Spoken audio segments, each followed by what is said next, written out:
When we're young, we have an amazing, positive outlook about how great life is going to be. But somewhere along the line, we forget to dream and end up settling. Join Up Dots features amazing people who refuse to give up and chose to go after their dreams. This is your blueprint for greatness. So here's your host, live from the back of his garden in the UK, David Ralph. Good morning, everybody. How are you? I hope you've had a lovely night's sleep and you're all rested and ready for a fantastic day. And what's the better way to start a fantastic day than with a fantastic episode of Go On, Join Up Dots. We got an amazing guest today. He's a content marketing machine, having been in the business one way or another since way back in the early 2000s. And technology seems to be something that really brings him to life. Because when you look back at his career, it's taken him in directions like everyone who spends time with me to join up their dots could not have been perceived at the very beginning. He loves to code and write programs, and this love allowed him to start creating his own iPhone apps. His very first one hitting the number 8 position under educational games in iTunes. Now, I'm not sure if this is good or not, but I'm certainly going to find out during the discussion. He's contributed to major publications including Lifehack, Social Media Examiner, iPhone Life, Unbounced, Kissmetrics, and many, many more. And even now hosts his own podcast focused on, go on, guess what? Go on. Yeah, that's right, mobile apps. So how does he come up with areas of focus for his business, and how does he decide the direction to go into with so many areas that must make him want to jump in all directions at once? Now, he describes himself as 60% marketer, 30% developer, 10% designer, and 100% hustler.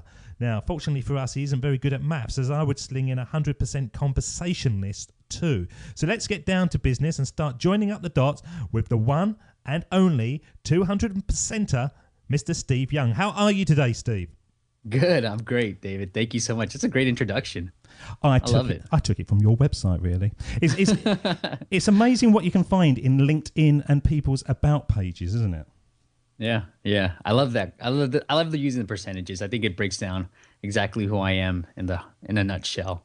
But, well, yes. the 100% hustle, because throughout all these programs we're doing, one of the things loads of things keep on coming out, and there's themes that run through literally every single person's life.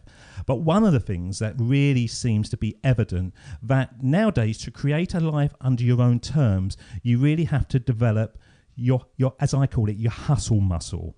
Was that something that you had from the word go, or is that something since you have left corporate land and gone out on your own that you've had to develop?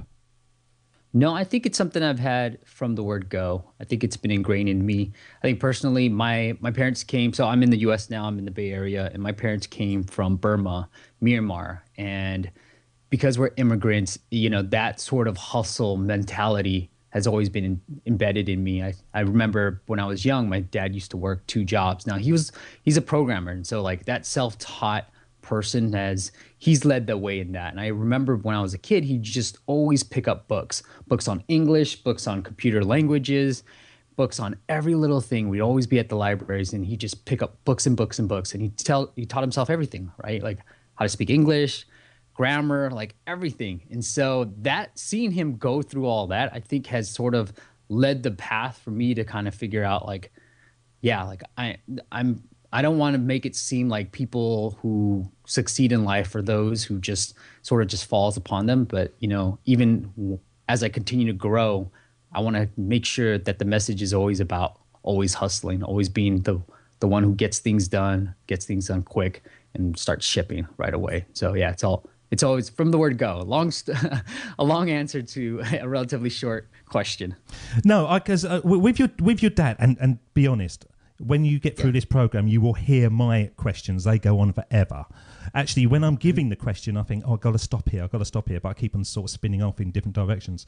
But with your dad, is he a huge inspiration to you because he put so much effort into sort of developing himself? Absolutely. I think, you don't notice when you're younger that how much of an impact your parents have. But when you look back on it now that I'm 34 and I have kids of my own, I look back on my life and my childhood and I think about my dad primarily and sort of his mentality on life, that life is all about balance. It's about, he never stopped me and said, Steve, you shouldn't drink. He said, go ahead and drink, but know that you need to stop at a certain point. Don't just go overboard with it. And he never told me not to do anything. He just told me to balance it off with everything else that you're doing. And so in terms of the hustle, in terms of just my philosophy on life, a lot of that has been built because of all the words that I've heard from my dad. So I might break down and cry, David. It's getting emotional for me. It's like laying on a couch, isn't it? I'll lay you down and put a wet flannel on your head just to calm you down. That this is my soft doctor voice I'm doing now. I like it. Tell me more, doctor. Talking about voices, I was thinking this, actually. I was going to leave this to later in the program. But when you started your podcast on mobile apps, did you actually have to practice your voice for the mic? Or is the voice that we hear, and I've listened to a few of your episodes, and I must admit, I don't understand the content that much because I'm not into mobile apps. I don't even own a mobile phone myself. But I enjoyed it, and I enjoyed the free-flowing conversation between you and your guest. But did you actually have to practice how you sounded until you were happy with it? You know what? I did. And I didn't. I did in that it took me a while. It's because I wasn't like a radio personality, and I wanted, my dream job is to be a game show host, and I wanted certain aspects of the show to be put in. So I wanted a nice end. I always wanted to start the same way. I always wanted to end the same way, sort of like a game show, right? Like, you know how they're going to start. You know that, on Survivor, they're going to say, the tribe has spoken. So you always know these little cues. I've always wanted that embedded. And so when I did my signature sign off, like, secrets out, or, these type of things, it was very difficult in the beginning to say what I wanted to say, my sign off. And so that took a while.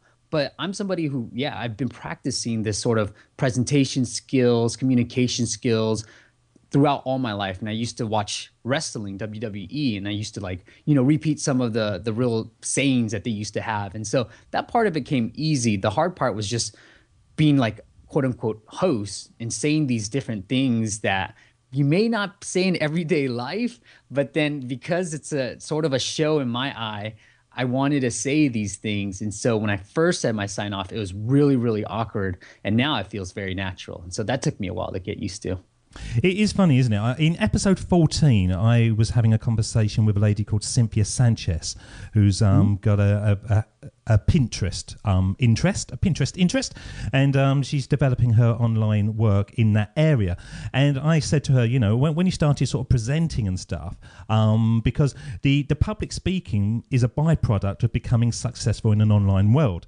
And most of us go into an online world and we are quite happy behind our computers, and then suddenly somebody says to us, "Oh, can you come and talk to us about what you're doing?" And it's a step out of the comfort zone. And we were saying how being on the mic, it's almost like being a human graphic equalizer, and you've got to sort of lift up certain parts of your voice and lower parts of your voice to make it sound interesting. You wouldn't go into your house, and if your wife says, what would you like for dinner? "Oh, I'd like to have chips today," and you just wouldn't talk like that, would you? But on the mic, right, you've just got to sort of change it, and it's almost an unnatural voice. But when you listen to it, it seems natural. It's strange. It is. It's very weird. But I try to talk the way I talk in normal life. And in normal life, I do try to have this, like what you said, try to pick it up a little bit, try to go down, try to change the tempo, try to change the pitch a little bit more. And then always smile when you're talking, because then it brings a different level of energy every single time you talk. And so I try to do all these little things in real life just so that when I'm behind the mic, it sounds more natural. So I'm always practicing. It's funny you say about the smiling. My very first job was up in the city of London. I was 16. And the very first day, we had to go into a training course, and they used to have these stickers that they would put on all the phones. And it was, "Smile, you're on the telephone." And I used to think at the time, that's stupid. Why? No one can see you smiling. But it's absolutely right, isn't it? It's that enthusiasm that a smile brings out of you does come across. Yeah, and you just feel happier. Like anytime I feel tired, and like my voice may go down a little bit, like your jaws kind of drop, you just smile, and then it picks up the energy just, I don't know, naturally. And so I try to do it more when I'm feeling down or tired, just because it tends to lift me up a little bit more. Because I've been looking at this photo of you for, as I said in the introduction, I kind of remember seeing it the first time, and it was the position. If I just introduce the image to the listeners, and you can go onto the show notes, and you'll see Steve with a big smile, and he's wearing a blue shirt, loosely a loose tie around his neck, and you look like you're just about to fall over. There's a slight angle to your body position, and I remember seeing that, and you see it on a kind of daily basis. You are everywhere on the internet. You're all over the shop. I can't imagine you ever being miserable. No, I'm always miserable. What are you talking about, dude? Well, part of the hustling, I'm always tired a lot of times. I left my full-time job earlier this year in 2014, and I started the podcast May of 2013. So it took me about, 6-7 months to really build up an audience, to really build up some revenues where I felt like, okay, now I can leave this full-time job. And so part of the feeling down there, I remember interviewing Andrew Warner from Mixergy, and he's one of my heroes from an interview perspective, because I just love how he just digs in, and continually brings out the best from his guests. And I remember that day because I was really tired. It was my lunch break, and I went into a little break room to record this episode. And I told Andrew, I was like, I don't know if I want to do this right now. While we were recording this, I said, I don't know if I want to do this right now. He's like, what's wrong? I said, what's on your mind? I said, look, I'm really tired. I'm trying to leave my full-time job. And so I have some consulting clients along with my full-time job. And you're one of my heroes. I really wanted to be here for you. Make sure it's worth your time.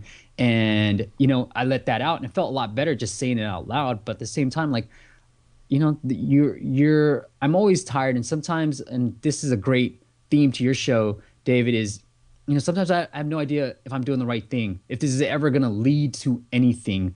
All this hustle, all staying up late, editing podcasts or building apps or doing any of this stuff that I'm doing, like I never know if it's going to amount to anything. But I think, because of the theme of this show, like what I've learned is that you continually build on the momentum or build on your experience, and things will actually lead to better things. And so started the podcast, I joined a mastermind, I did all these little steps along the way that now I'm like, okay, I'm actually making a pretty decent living just all on my own. I've left of my full-time job before. I've quit and not earned a penny. And now it feels good that like, oh wow, okay, I can actually do this. Like I'm doing this. This is happening.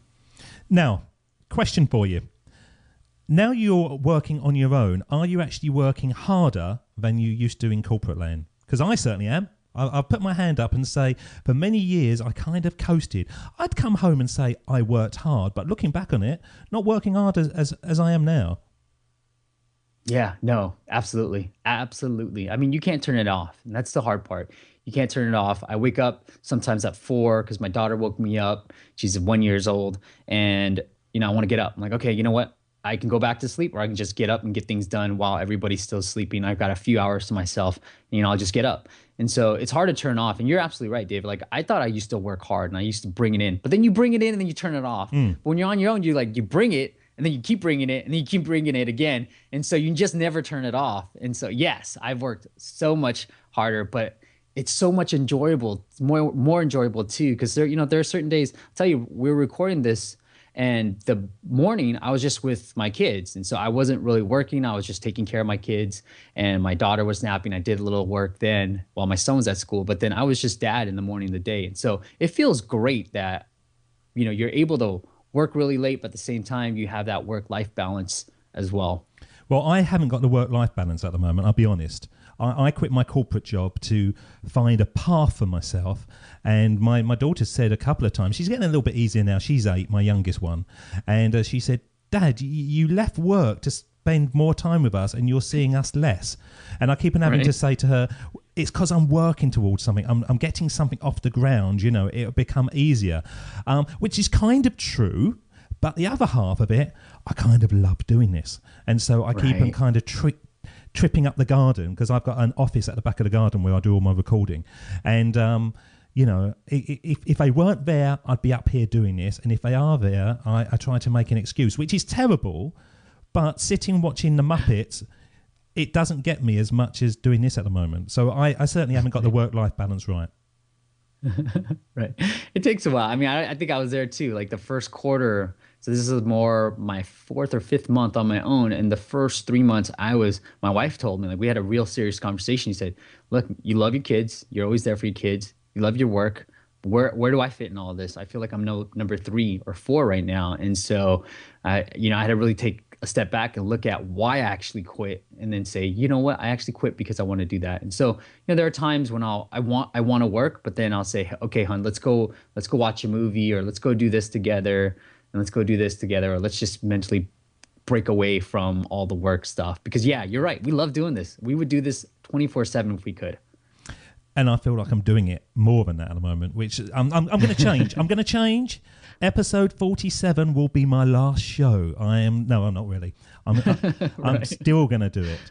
So if I start joining up dots with you, which is obviously the theme of the show, when you was in corporate land, as I say, you are really technology mad, it seems. Everything on your LinkedIn profile that I was reading leads towards a path that when you look at it, you kind of think, well, it's obvious where he is now, because it's been sort of seamless.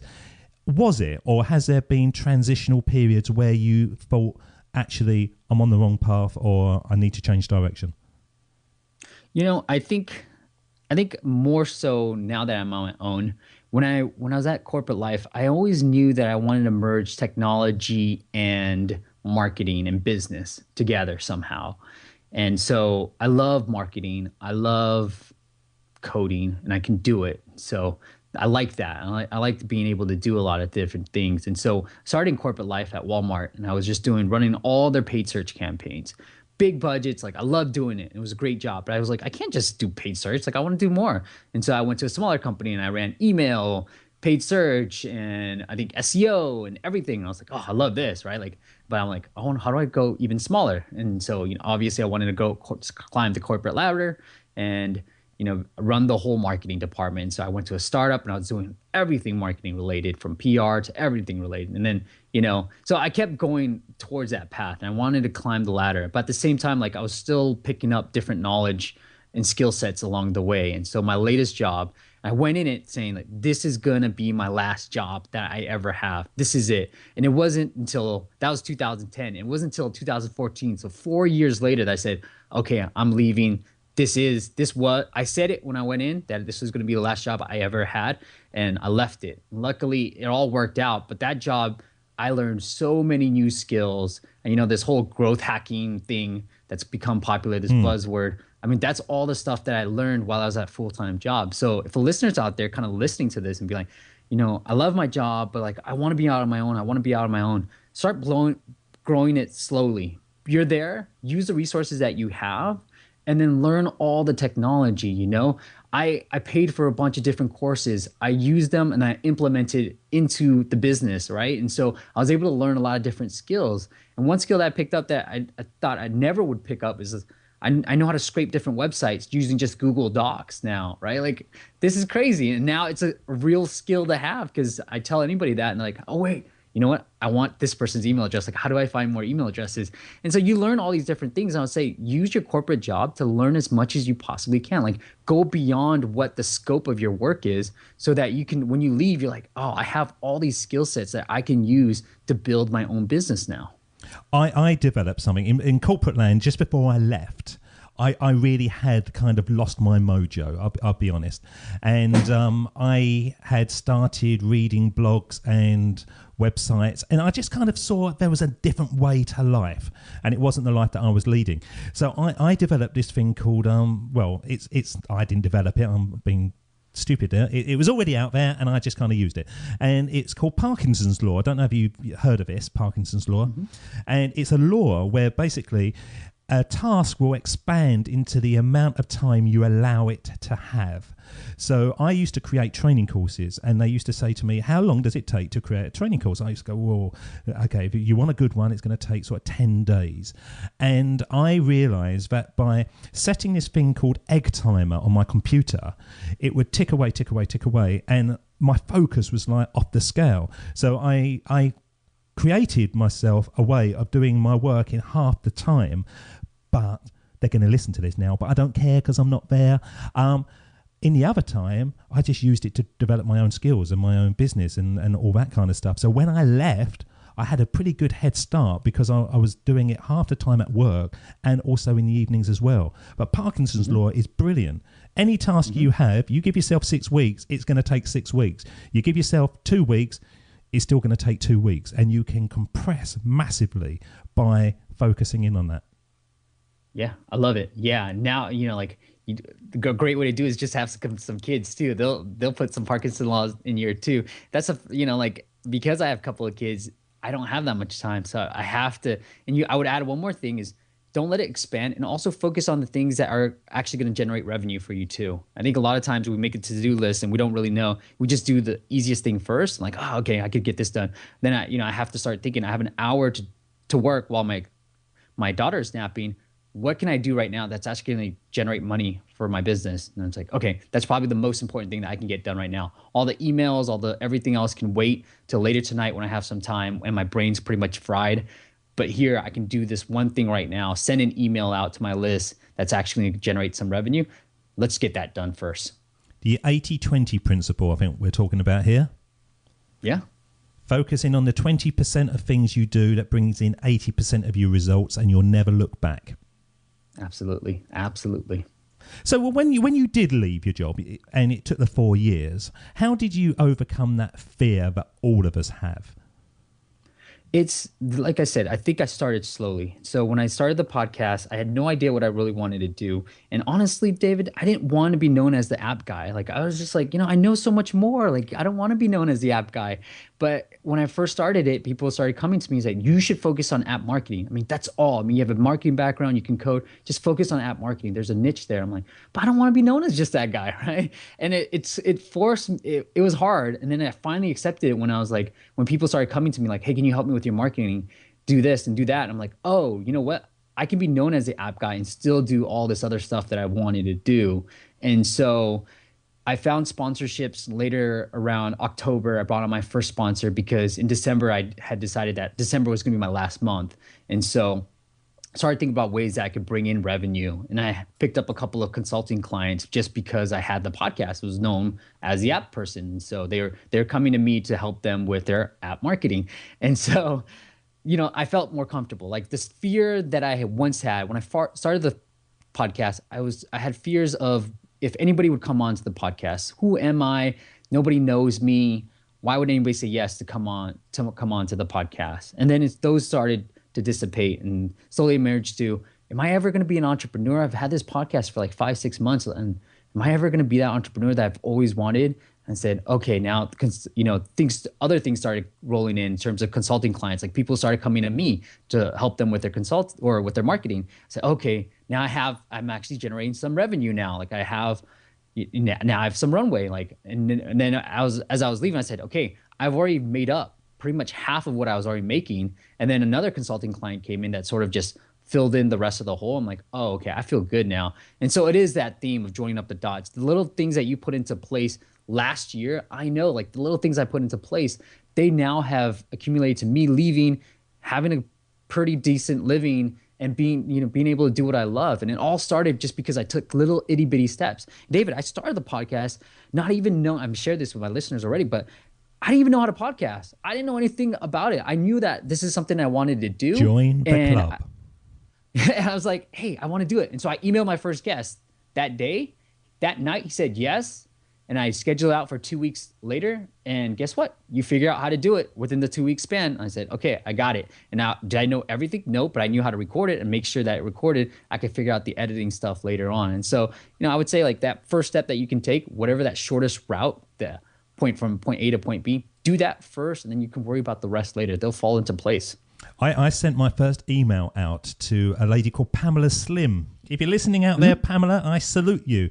And she came back and she said, yes, I'd love to be on your show. And I thought, oh my God, somebody has said yes.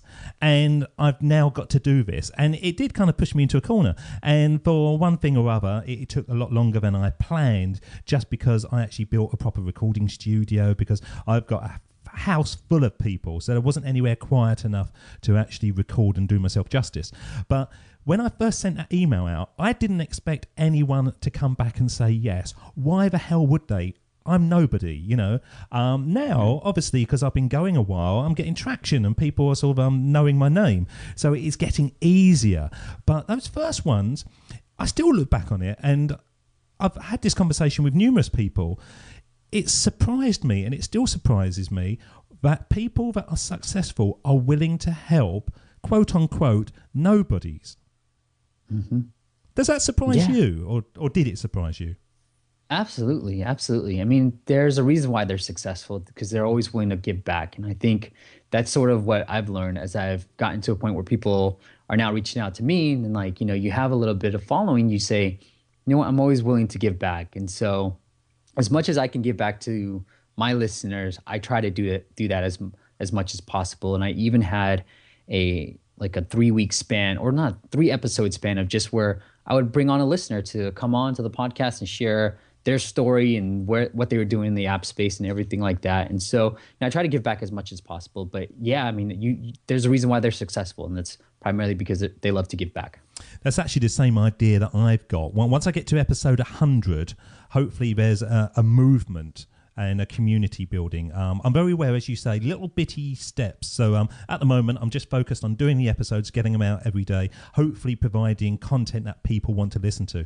But once I get to 100, I'm going to start bringing in the listeners. If you're listening out there, and I hope you are, start getting yourself into gear, because if you've got a story that you want to share, particularly if you have been inspired by any of the content that you've heard on a daily basis, and you hadn't felt like making that momentum before Join Up Dots came on, then let us know, and we'll get you on the air as well. Exactly as Steve was saying, we'll get you on. You'll be the guest in the show, and we'll start doing a hybrid of listener shows and also guest shows. And I think that's going to be a powerful statement to make. Yeah, I love it. I love it, David. And I actually first got it started with podcasting I listened to Entrepreneur on Fire, John Lee Dumas, and it was early on. I said, John, can I interview you and ask you the same questions? Because I would love to hear your answers. And he said, yes.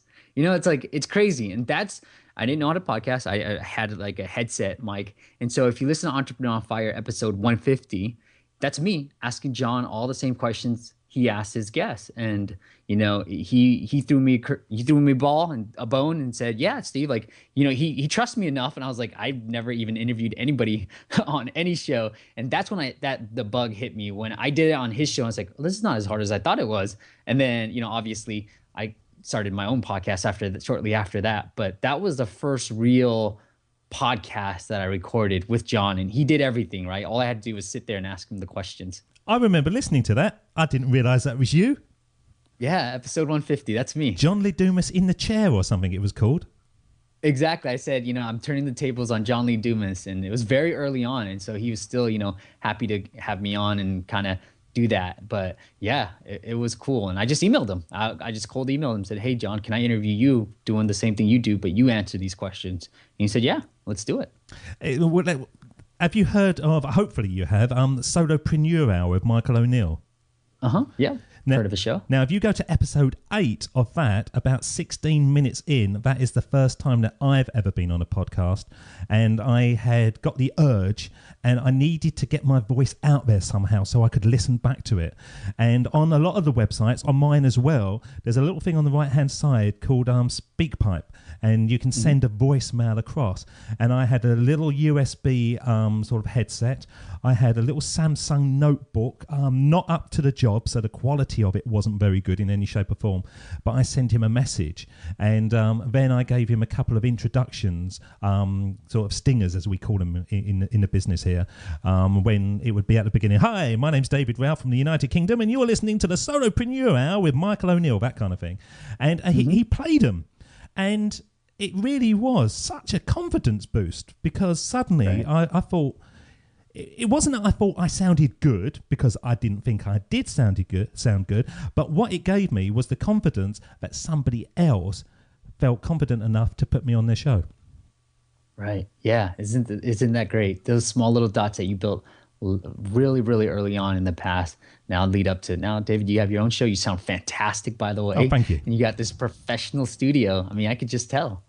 Yeah, it has all come together, but it's taken a long, long time. But you're only as good as your guests, and I always say that. This is true. I live by that as well. So going back to your number 8 position on your iPhone apps, as I said in the introduction, your very first iPhone app hit number 8. Now, is that amazing? Because it kind of sounds amazing to me, or is that quite an easy thing to do? And I don't mean to be dismissive. I really don't know the answer to that. No, I mean, I think it's a great question. It was easy back then because it wasn't as competitive. This was 2011, and I had built a couple of apps with a few friends of mine, and they just kind of fizzled out. They were just like not interested. This wasn't their passion. And so I said, hey, I want to forget them. Like, I'm going to do this on my own, right? I know a little bit of HTML, CSS. I can kind of figure this out. So I picked up this tool called Corona, and it's fantastic because you can do cross-platform, which means you use one code base, you use one code, and then you can publish on iPhone and Android. And so it's fantastic. Like I found some sample code that made sense for the app I wanted to build. It was a flashcard app, ABC, and I recorded everything. I found the graphics. It was just A, airplane, B, bus, C, car. That's all it did, right? And I found some sample code that had the functionality, the core functionality I needed, and I just put my own spin on it and my own code on it, and it was pretty easy to learn. I got it out there, and then within the first couple, the first day I got it released, I was like, holy cow, there's 1,000 downloads. Now, this is a free app, David, but it's like, wow, that's amazing. Like, that's fantastic. And then over the weekend, I was like looking at the charts. It's like, holy cow, I'm number 8. That's amazing. I took that screenshot and I'm going to save it forever, right? Like, because I don't know if I'll ever do that again. And it was still a free app. And so I wasn't making any money off of this. But at the same time, like, it builds up, all about joining up the dots, right? Like, that's that first dot. Like, oh, wow, I can actually do this and I actually can get some decent amount of downloads. And it's me. Like, people are listening to me and they're not hating it, right? Like, and so it's those little dots that happen. Like, oh, I can actually, and I started building more and more apps and I got better, right? Like my code started getting better. The functionality within my app started getting better. And now it's now it's 3 years later now, like I'm coming out with my latest app called OSnap. It's a camera app and it's complete gesture based. You can tap anyone on the screen. And it's like, because I started back in 2011, just doing the little things like this really basic app that I would probably be ashamed to show you right now. But at the same time, it got me going to the point where now I have a podcast. I've interviewed so many people and I've learned how to build a really nice app, beautiful app in terms of design and user experience, and then how to really market it. And I'm taking all my learnings and then putting all my energy into this new app called OSnap. And so when it's great, but so when somebody creates an app like Flappy Birds, for example, that my kids play, is that so successful? A, because it's free. I assume it's free because I don't know how they got it if it's not free, or is it just because it's highly addictive? Is that what makes these things really popular, or is it something else, an X factor? Yeah, I mean, there's a lot of factors into it, right? Like, it's hard to explain and just say it's one thing that made it work. I mean, the reason why Flappy Bird worked, and I think if you're going into games, so to the listener out there who wants to build their first app, I would suggest, if you've never done it, there's some sites out there that you can buy some source codes. And you can even buy the source code for Flappy Bird. And so if you go to my website, you'll see a little banner and you can click on that link and it'll take you to this course where you can build your own Flappy Bird game if that's what you want to do. That's what I would suggest any beginner do, because you can kind of hand that off to your developer that you can hire. It's just the most affordable way of doing it. So the course is only $127. It comes with the source code. You could probably find a developer to do this for maybe a couple of $100s, and now you have an app for $300. Now, I've spent $1,500 in an app that does nothing. I've completely just lost all that money, right? And so that's why I say, like, start small and then build on top of that. Kind of like what I did with just finding source code. So if you don't know how to code, just do that. Just buy some source code, get it out in the store, and think about like what spin you can put on the Flappy Bird. Because I don't know if you've been up to date with this, David, but all the Flappy Bird clones out there's been a bunch of different clones. So the Flappy Bird creator pulled his app down because he's getting a lot of slack for it. So he pulled it down. So you can't get Flappy Bird, but you can get a bunch of different clones. And all these clones they're all done by the same source code. It's just different themes. So there was like a Flappy Miley Cyrus, a Flying Drake, all these different themes on there. And so that's what I suggest you do. You just put your own little theme on it and just get it out in the App Store and just start joining up the dots. Build that first dot, and then start joining it up if apps is the way you want to go. So, but in terms of getting back to your question, there's a lot of different factors. I mean, I think it is simple, addicting, but then there's a lot of games that have been simple and addicting at the same time, but they've never taken off as well as Flappy Bird. So I would stay away from looking at the huge hit successes and looking at like people who've done a lot of different apps and have done it for a while, right? Like anybody can come up with one big success and then just completely fail, just be a one-hit wonder. It's those other people, it's those guys that hit singles and doubles every single time. Those are the people I really want to learn from, because they sort of have a formula that you can almost repeat yourself. Steve, be honest with me. Be honest with me now, sir. Being a father of 5, being happily married, does it make me a bad man to think I actually want to see Flappy Miley Cyrus? No, it's a great. You should check out that game. It was number 1 for maybe a couple of weeks, or number 3 weeks. It was number 1, and they were pulling in some revenues too. And so it's a funny game. Yeah. I'm gonna have no. I'm not. I'm not gonna get myself a mobile phone. I keep on saying this in the shows. One of the things that What phone do you have, David? I don't have a phone. Oh, you don't have a phone? No, I have no. Do you have a pager? No, I have nothing. So I can get a hold of you if you're out and about. No, that's the key thing to my life. When I'm out and about, and I've been like this for 20 years plus, you cannot get hold of me. Oh, that's funny. But, I like it. And when I open my emails or something, if somebody sends me an email, I will respond, but on the phone business, no, it's not going to happen. I can't remember the last time I actually spoke on a phone, even a landline, not mobile or anything. I just don't do it. I like it. I'm a man of mystery. That's impressive. Man of mystery, Steve. Okay, just in this bit, we're a little bit further, because it's been fascinating talking to you, and I could just let you go because the passion that you talk with is intoxicating. One of the parts of the show that we do is play Steve Jobs' speech, which the whole show is themed around.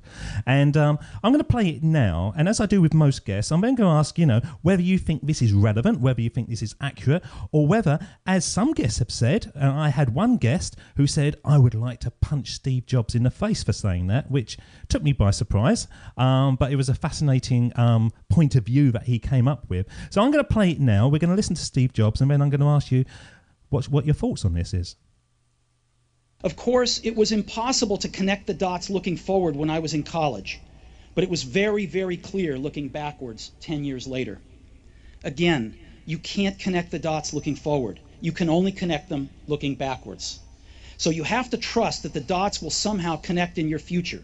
You have to trust in something, your gut, destiny, life, karma, whatever. Because believing that the dots will connect down the road will give you the confidence to follow your heart, even when it leads you off the well-worn path. And that will make all the difference. So what do you think, Steve? Does it make all the difference? Is it true?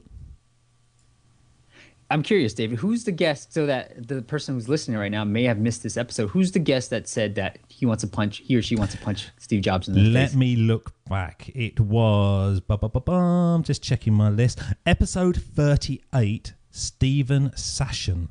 And he's an entrepreneur with a company called Zero Shoes. So if at this point you're thinking, I want to hear this chap, Stay with Steve to the end, because Steve is good. But then jump back onto 38, and you can hear this man's point of view. Interesting stuff. It's going to be interesting. I absolutely love the quote. I mean, I think it's so true.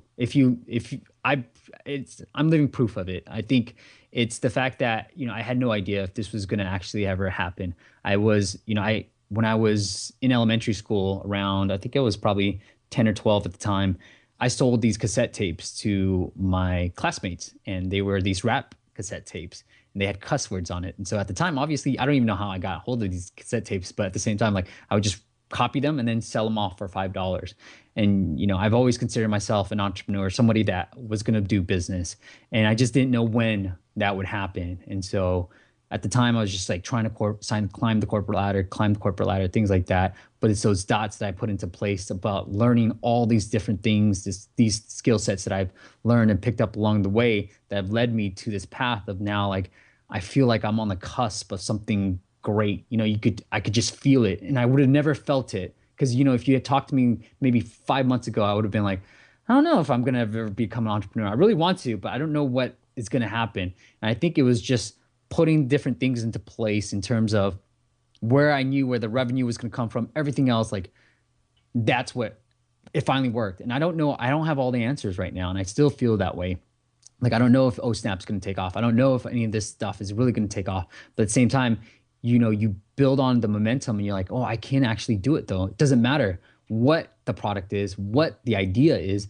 I know in my heart of heart that I have the skills that I can do anything if I just put my mind to it. And if I just do it, I can do it. And so it is just, I completely agree with that quote. What was your key dot, your big dot, that when you look back on it, you go, yes, that was the moment that Steve Young that I'm talking to now was born? So the little things, I would say it's still little things, but it was starting the podcast. It was, and you know, like I wouldn't recommend, you know, everybody's saying start a podcast. I don't think podcasts are for everybody. It was something that I wanted to do because I've always wanted to be a game show host. So I feel like it was a natural extension for me. But building a platform, I would say, so it doesn't have to be a podcast. It doesn't matter what kind of medium. You could be a video marketer, for crying out loud. But building a platform about where people start knowing you, who you are, and not necessarily you having to figure out like, oh, I want to talk to this person. And having a platform allows you to do so many different things. People get to know you, people get to follow you, and you get to talk to people like your heroes because you built up this audience. People now want to come talk to you. They don't mind coming and talk to you because, you know, if people want to grab coffee with me, it's like, oh, okay, sure, I can talk to one person. I was like, can I record our conversation? Because I'd like for other people to hear it too, because I know other people are going to have this question. But if you ask somebody onto your platform, they're like, oh, okay, I can spread my message to many other people. Because, you know, as people get more successful, they don't have that much time. Instead, they want to use their time to reach as many people as they can. And by having a platform, you can now reach these people. And so I would say the big dot that started it all, that's probably the core of why I am where I am today, is because I have a podcast, because I have a platform. I think actually it's because of your passion. I think somebody that is as passionate about self-development as you are, and probably as your father was. I bet if he came on Join Up Dots now, he would talk in exactly the same way. I think it's a genetic thing that the two of you have got.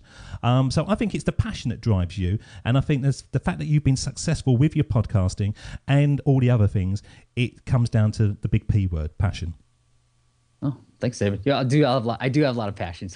But passion, yeah, I guess you're right, because if you put passion to anything that you're working on, people can feel it. Passion and talent. That's what you need, Steve. Talent's overrated, David. As long as you got passion, you'll figure out the talent, because it'll come, because you'll figure out how to learn. So no, I don't think so. Yeah. I'm having so many conversations that I can't quite remember who I was talking about this.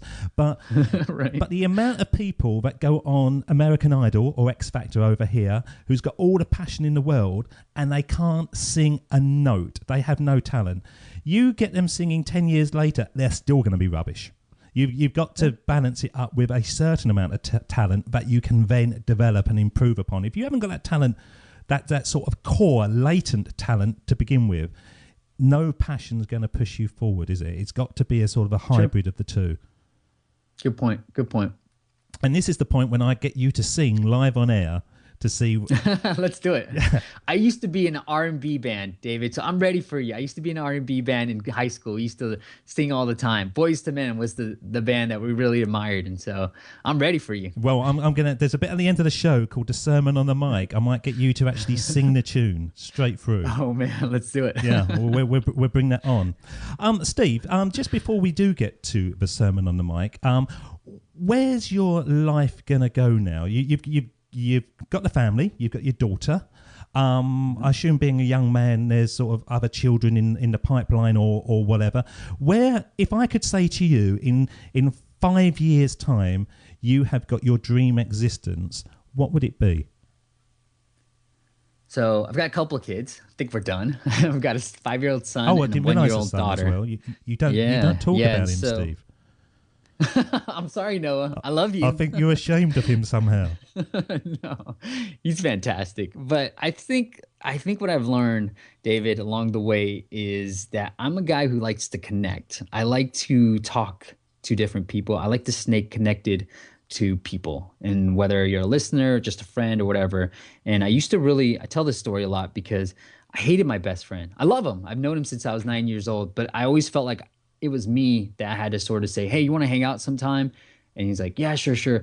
Like, and he always makes up excuses like, oh, I'm busy, work's busy, blah, blah, blah. I'm like, dude, I'm busy too. I've got 2 kids. We both have 2 kids. And we live in the same city, for crying out loud. So we're only 15 minutes apart. And I used to really hate him. I used to really, I don't know. No, hate's the strong word, but I really had this like dismay of why do I have to reach out? Why do I always have to organize our get-togethers? Because when we get together, we have a fantastic time, and we've known each other. Like, he's my best man, I was his best man. Like, everything is good, but at the same time, it was me that would have to organize it. And I felt really like, I don't know.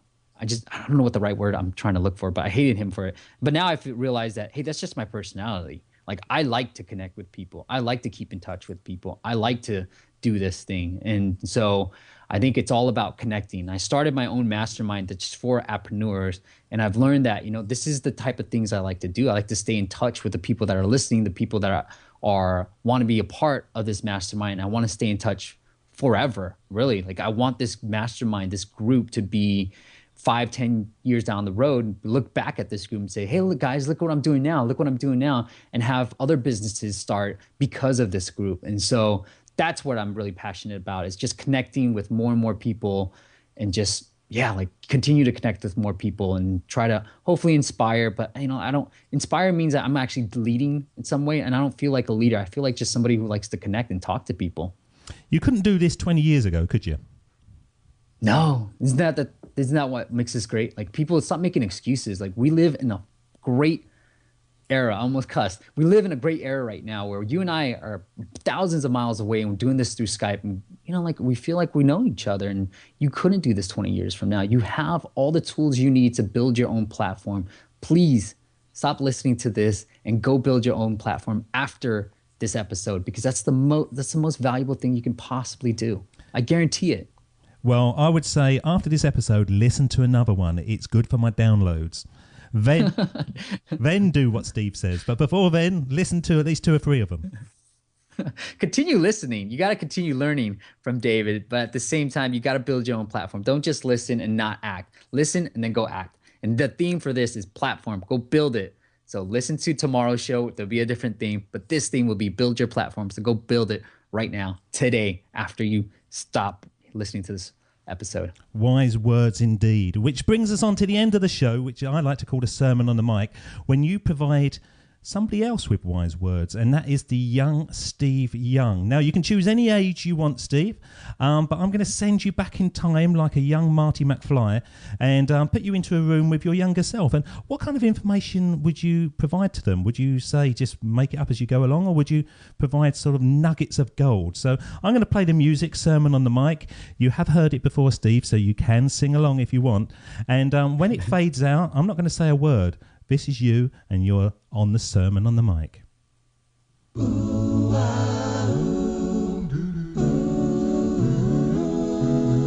Here we go with the best bit of the show, the sermon on the mic, the sermon on the mic.